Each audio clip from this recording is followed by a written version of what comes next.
पाताये हर हर हर महादेव। समझ में आ गई बात? नमः पार्वती पतये हर हर महादेव नहीं बोलना, हर हर हर महादेव ऐसे शब्द बोलने। पाप हर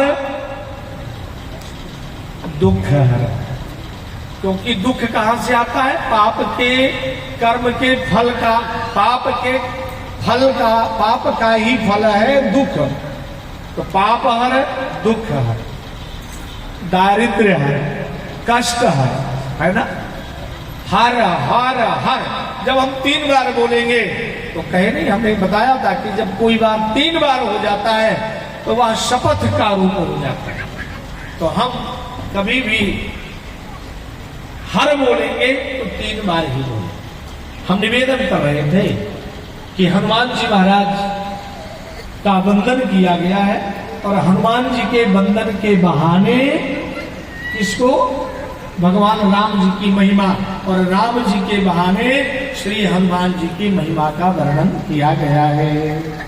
आइए अयोध्या की ओर चले, क्योंकि अपना प्रसंग भी है। क्या बात? सुमित्रा जी के पास लक्ष्मण जी पहुंचे और लक्ष्मण जी ने चरणों में प्रणाम किया। मां अब मैं जा रहा हूं। आज सुमित्रा अपने हृदय को बहुत प्रसन्न हो गई। सुमित्रा कहती है, पुत्रवती जुवती जग सोई, रघुपति भगति जासु सुत होई। आज मैं पुत्रवती हो गई क्योंकि मेरा बेटा लक्ष्मण भगवान राम के चरणों का सेवक हो गया। माताओं बहनों, मानस में बड़ी सुंदर बात लिखी। पिता पुत्रवान कब होता है? जब उसका बेटा संस्कारी हो। अगर जीवन में संस्कार बालक में ना आए ना तो ध्यान देना, आप जीवन में बच्चे को सब कुछ दे सकते हो। अगर उसके पास पैसा नहीं है ना तो आप बहुत सारी धन संपत्ति छोड़ के चले जाओ, बेटे को काम चल जाए। लेकिन यदि संस्कार नहीं होगा तो सारा धन आपका महीने 2 महीने 4 महीने में खत्म। इसलिए शास्त्र में कहा गया, कहते हैं, कहावत है कि पूत सपूत तो का धन संचय और पूत कपूत तो का धन संचय।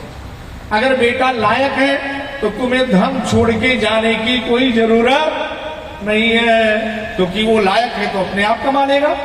और यदि लायक के आगे ना लगा हुआ है तो आप चाहे जितनी प्रॉपर्टी छोड़ के चले जाओ, सब वो पी पा के खत्म कर देगा, सब उड़ा देगा। बात समझ में आई? इसलिए हमें अपने बच्चे को, हमें अपने संतान को क्या देना चाहिए? संस्कार, ज्ञान। इसलिए आवश्यक है कि जीवन में गुरु जरूर हो। अच्छे व्यक्ति, अच्छे महापुरुष, उनके साथ आपका संबंध बना रहेगा। कभी कोई आपके मन में धर्म कर्म की शंका होगी तो आप निश्चित रूप से उनके पास जाइए और पूछिए। निज सुख दुख सब गुरहि सुनायो। अपने जीवन में कोई शंका हो, कोई सुख हो, कोई दुख हो तो भगवान राम, राजा दिलीप, राजा रघु, कोई भी गए हैं अपने गुरु के चरणों में गए। तो हम निवेदन कर रहे थे कि पुत्रवती जुवती जग सोई, रघुपति भगति जासु सुत होई। आगे कहते हैं नतरु बांझ। अगर ऐसा संतान नहीं हुआ ना तो हमारे रामचरितमानस में अपशब्द कहा है, नतरु बांझ। इससे अच्छा बांझ रह जाना ठीक है। और अगला शब्द तो बड़ा कड़ुआ है, नतरु बांझ भली बात बियानी। बियानी शब्द आया है, बड़ा अश्लील शब्द है। पशु जो बच्चा देते हैं उसको कहते हैं बियानी। कहे क्यों? कहा यदि राम विमुख, यदि संतान राम से विमुख है। राम से विमुख का अर्थ यदि उसके जीवन में धर्म संस्कार तनिक भी नहीं है तो समझ जाना कि जैसे अन्य सब जन्म देते हैं वैसे मैंने भी जन्म दिया है। इसलिए संतान में संस्कार होना जरूरी है। नहीं तो उन पशुओं के संतान देने में और हमारे संतान पैदा करने में कोई फर्क नहीं है।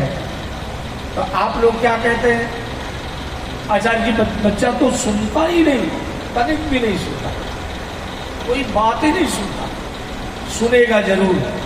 पति पत्नी यदि घर में कलह ना करें, पति पत्नी घर में झगड़ा करते हैं, बालक देखता है, एक दूसरे को डांटते हैं, चुप हो जाओ, मेरे सामने तुम्हें बोलने का कोई अधिकार नहीं, मैं कह रहा हूं ना, चुप।